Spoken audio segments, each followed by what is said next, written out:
wonder sometimes which part of this whole apparatus over here on the right side makes the bow move. Okay, and I would say that it really depends on what bow stroke you're doing.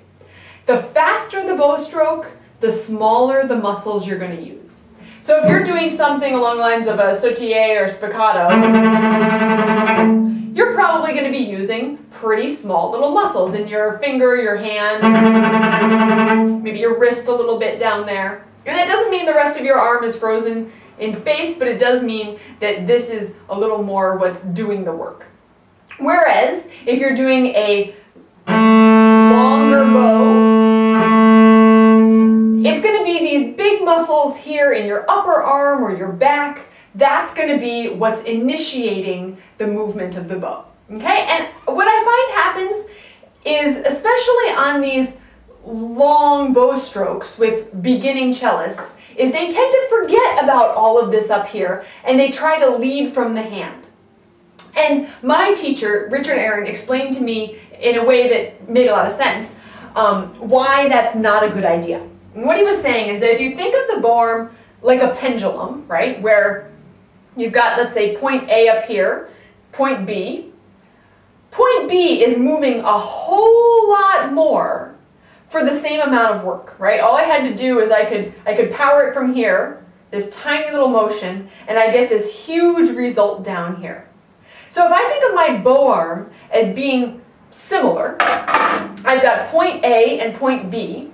I can move this tiny little bit up here and get this huge result down here, okay? So that's why for these long bow strokes, it's actually much more efficient to initiate the movement from up here, all right? So don't kind of ignore your hand a little bit. Make sure the muscles in your back are engaged. And some different ways you can work on that.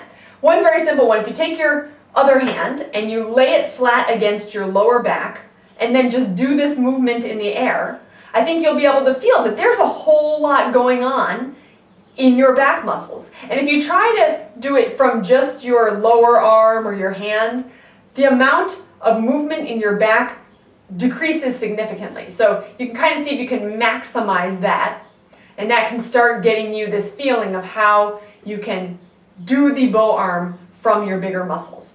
Another way to work on this, stand up and just let your arm swing. You can let it swing in different directions.